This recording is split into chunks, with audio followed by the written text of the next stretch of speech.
South Alabama with plenty of big holes to fill. It's Locked On Sunbelt.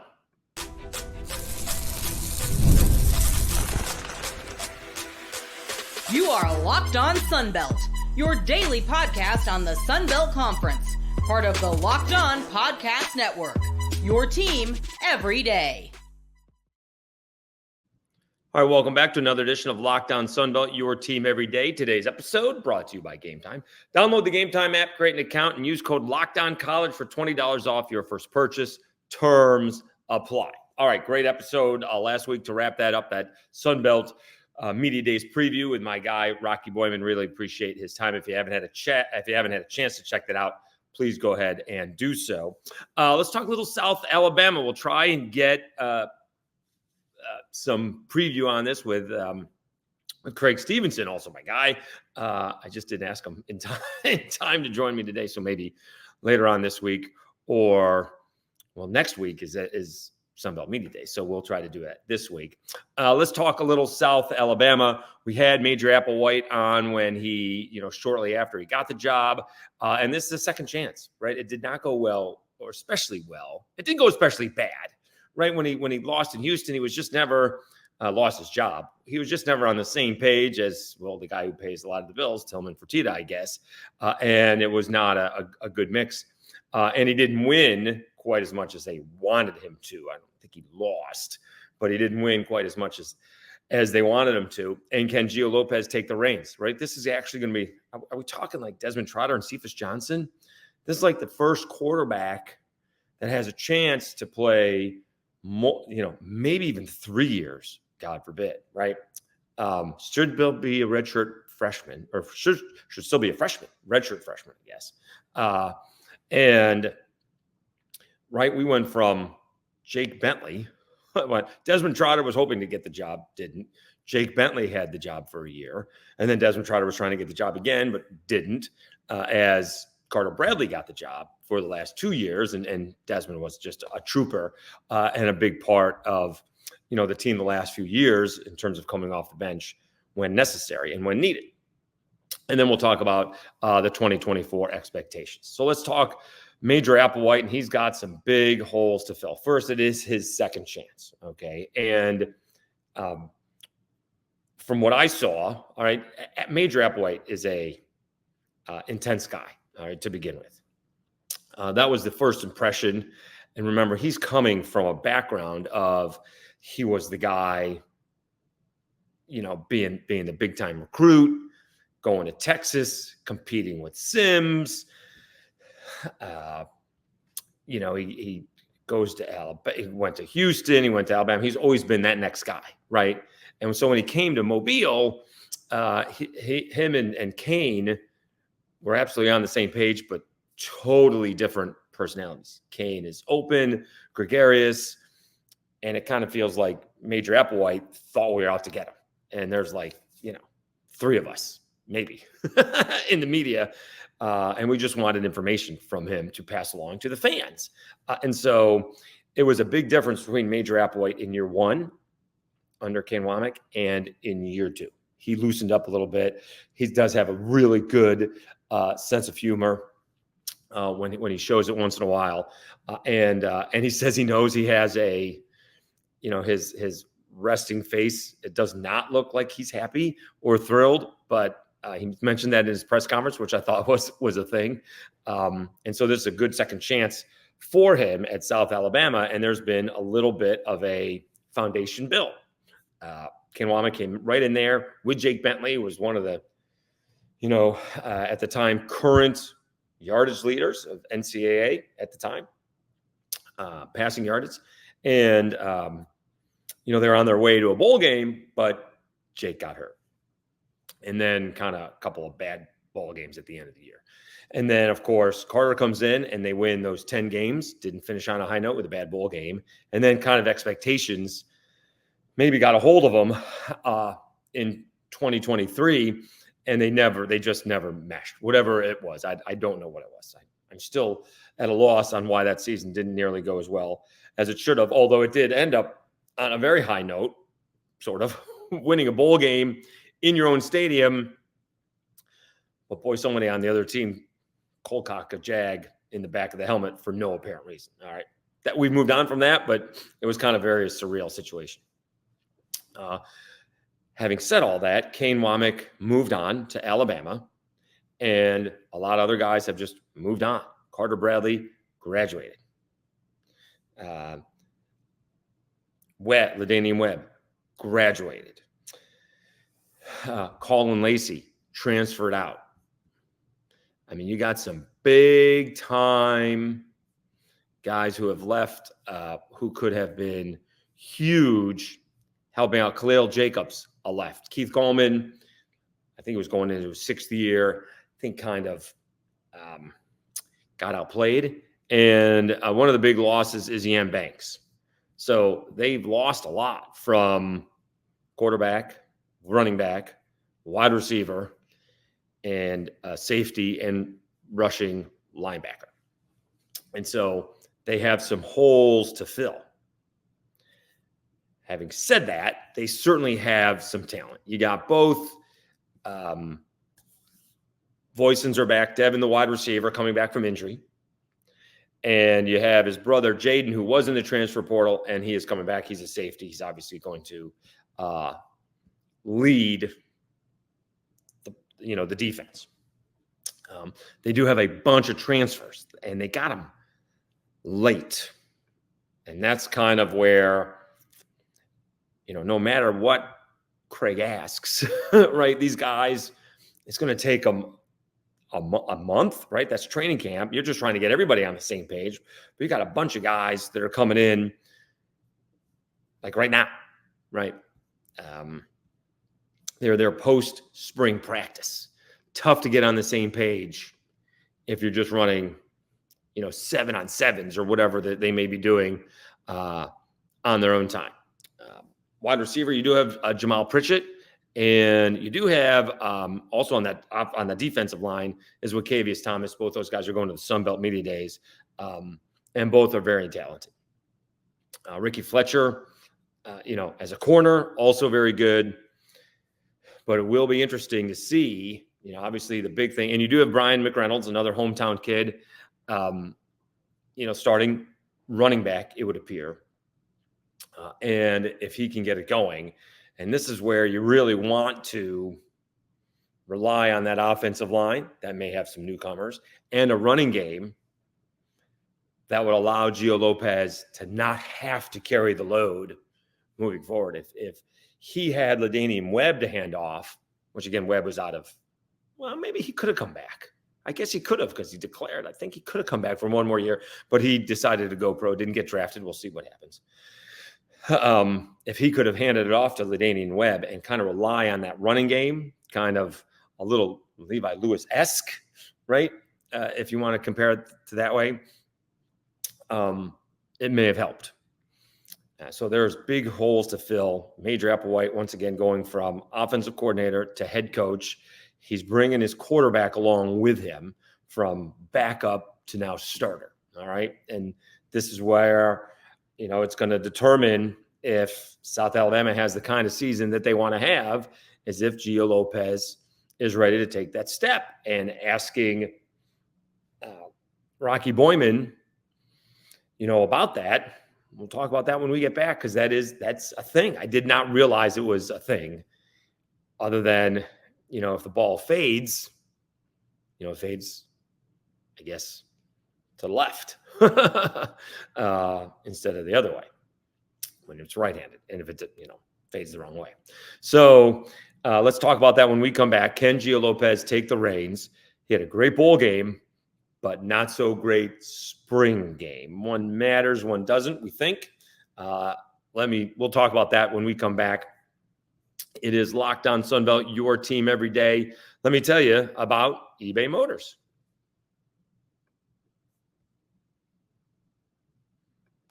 Passion, drive, and patience. The formula for winning championships is also what keeps your ride or die alive. eBay Motors is everything you need to maintain your vehicle and level it up to peak performance. Superchargers, roof racks, exhaust kits, LED headlights, and more. And whether you're into speed, power, or style, eBay Motors has you covered. With over 122 million parts for your number one ride or die, you'll always find exactly what you're looking for. And with eBay Guaranteed Fit, your part is guaranteed to fit your ride every time or your money back. Because with eBay Motors, you're burning rubber, not cash. With all of the parts you need at the prices you want, it's easy to make your car the MVP and bring home huge wins. Keep your ride or die alive at ebaymotors.com. Eligible items only. Exclusions apply. eBay guaranteed fit. Only available to U.S. customers.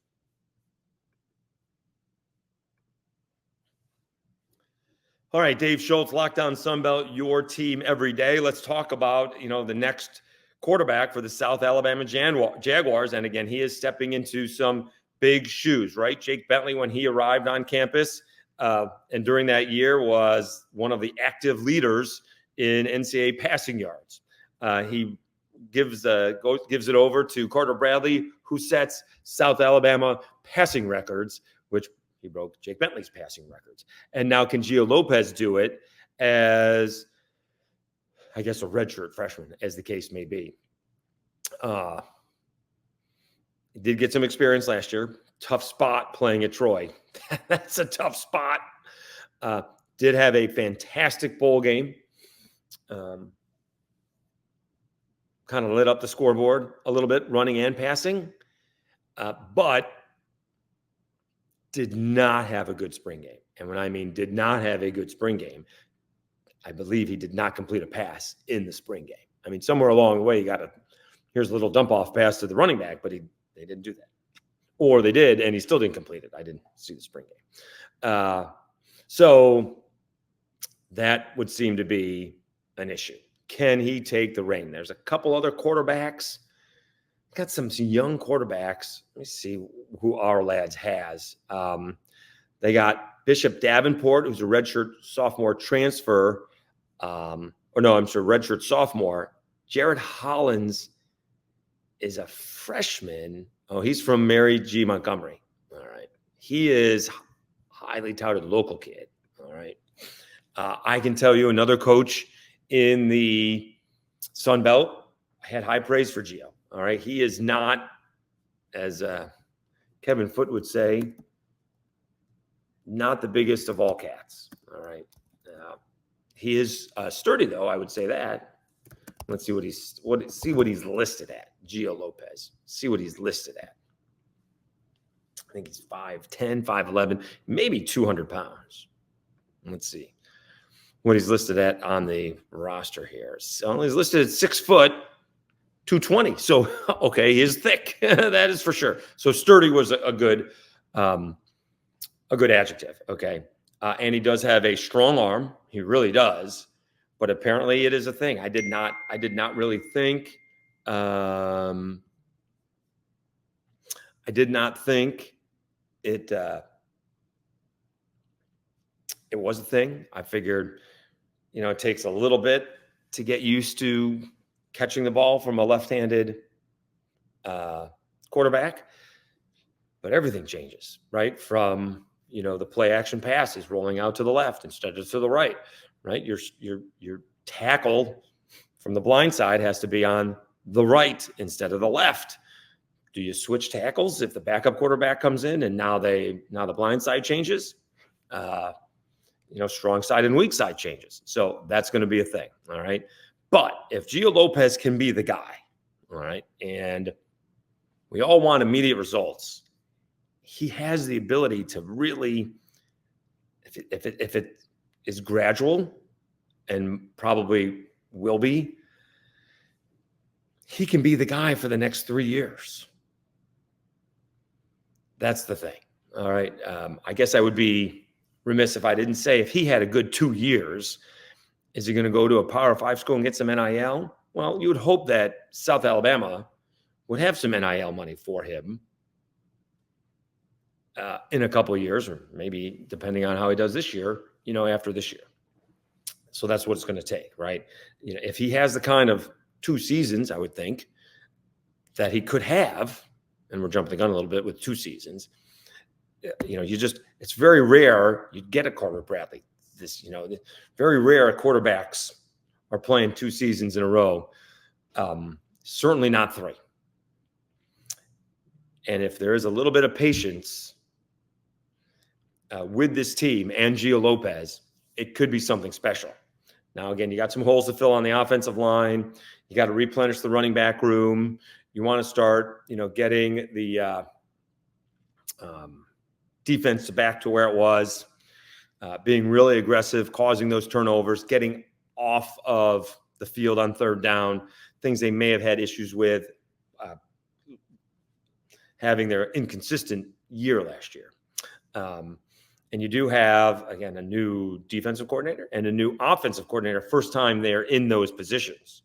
Whereas I think they had those guys were experienced. It was Major Applewhite before on the offensive side.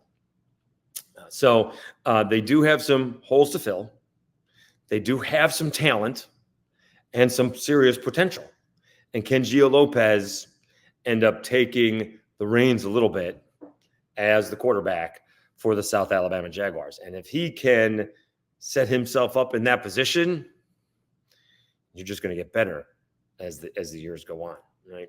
One would think, one would hope, if he can settle himself into that position, and there's not panic if he has a bad half or a bad game or whatever the case may be. If he can be consistently good, not necessarily consistently great. I don't think the expectations are for him to, throw 30 touchdowns in his first year of starting. All right. But what if he was close to what Jalen Raynor did last year, 17-7? Right now, if he's going to play every game, it's going to be more because Jalen Raynor didn't get in there until the end of the third game. So if he is what we want Jalen Raynor to be this year, 25-10, but Jalen Raynor for Arkansas State played most of the last season. So if you can go, 20-10 as a redshirt freshman, that's not bad. And he can run a little bit.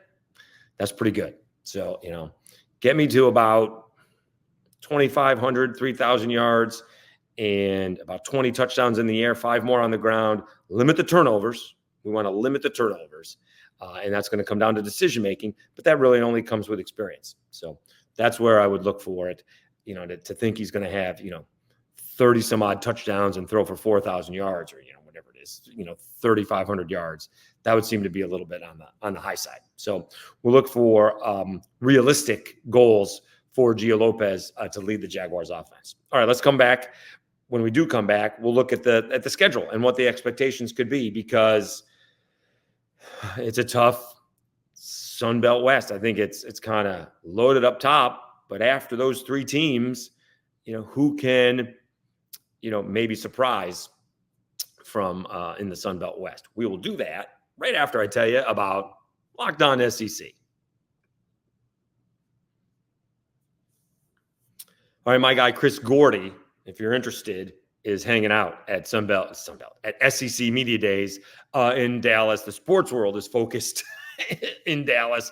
Major League Baseball draft was last night. Major League All-Star Game is on Tuesday, and Home Run Derby on Monday. But Chris Gordy is at SEC Media Days, and he'll talk to a lot of the coaches. You got Texas and Oklahoma coming in. He'll talk to a bunch of the players.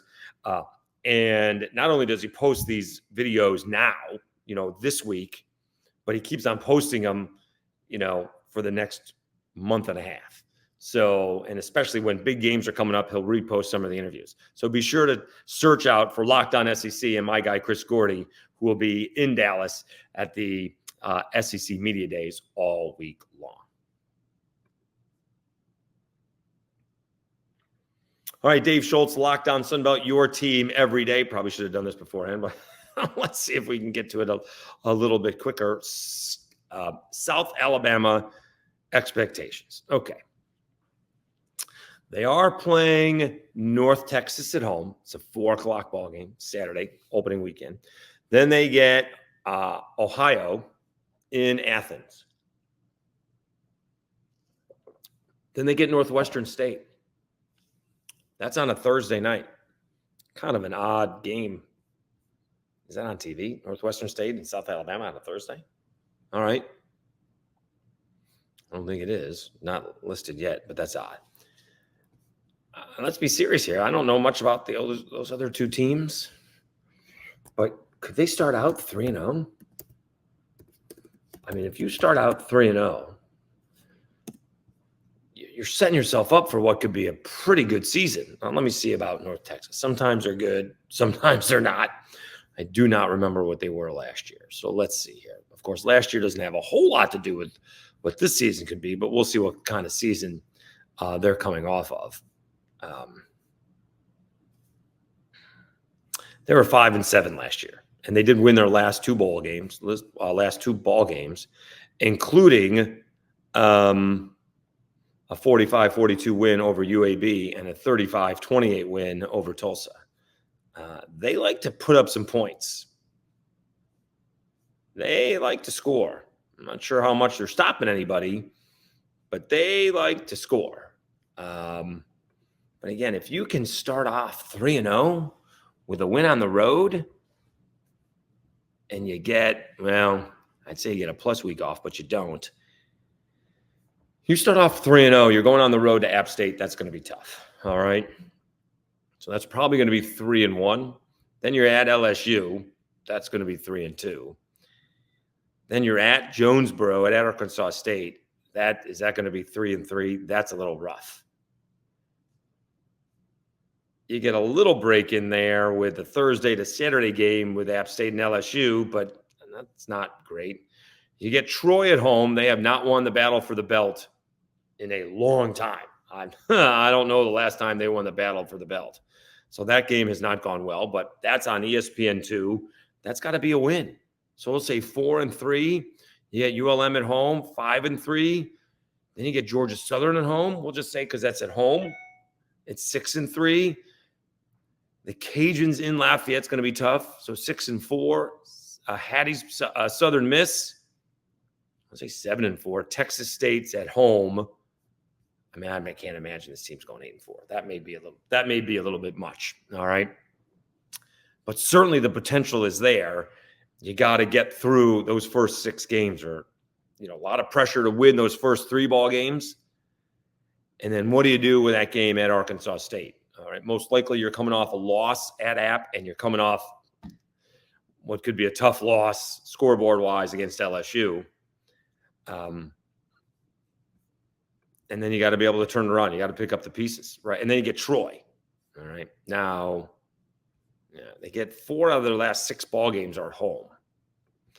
Again, if they just win the home games, let's see who's Troy's at home, ULM's at home, so that's 5-3. Georgia Southern's at home. That could be again 6-3. I mean, I got them losing to Louisiana, beating Southern Miss. That's a road game to Southern Miss. That's rough. Again, 8-4 is a little bit of a stretch, I think, right? I would put the expectations on this. I think the over-under for win totals was 6.5. I may have it 6. Yeah, that win total is pretty good. If this team goes to a bowl, I think that's a good season, barring injuries. And if they can pull off that 7th win, I gave them that Georgia Southern win at home. And again, it is an odd schedule, right?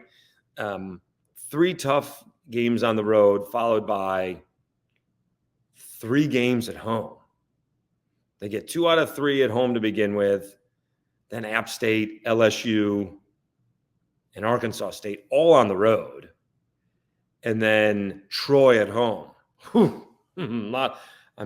Most likely, not most likely, they could be coming off a 3-game losing streak for the battle for the belt. And no rest for the weary, as they say. You got to win that ball game. You got to beat Troy. That's the game right there. That is going to either have this a positive season, or else they could find themselves in a tailspin. Because if they start out 3-0 and then go 3-4, then we're kind of wondering what's going on. But if they can go 4-3 and string some wins at home after beating Troy, that can again set themselves up for a good season. So they beat Troy, they beat ULM and Georgia Southern. Again, that's 6-3. Where do you get your win? Cajuns are on the road, Southern Miss are on the road, and Texas State. You're going to at home, because Texas State could be playing. That could be a ton of pressure on Texas State in that ball game. Can you beat the Cajuns or Southern Miss on the road? All right. Who knows where either one of those? I mean, Will Hall's got a really challenging schedule to begin with. Who knows where the Fighting Will Halls will be at that point in time. And we'll see where the Cajuns are at that time as well. At 6 or more wins for South Alabama, I think it's a pretty solid season. And you're going to bowl games 3 straight years. Has that happened ever? So that's not the worst of all things, because you do have what right now would appear to be a top-heavy Sun Belt West. And then, Troy, South Alabama, Southern Miss, in that next grouping with ULM, those are not going to be easy ball games. I'm telling you, ULM is going to beat somebody that nobody thinks they're gonna. That's going to happen this year. I don't know who that's going to be, but be aware. Coach Vincent will have that team ready, and these teams are going to know that they played ULM, whether they beat them or not. Most likely they will beat them. I'm just talking in general.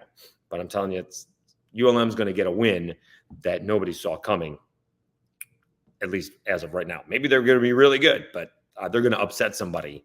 I would not be surprised about that. All right. We will do more previews this week. Again, don't forget,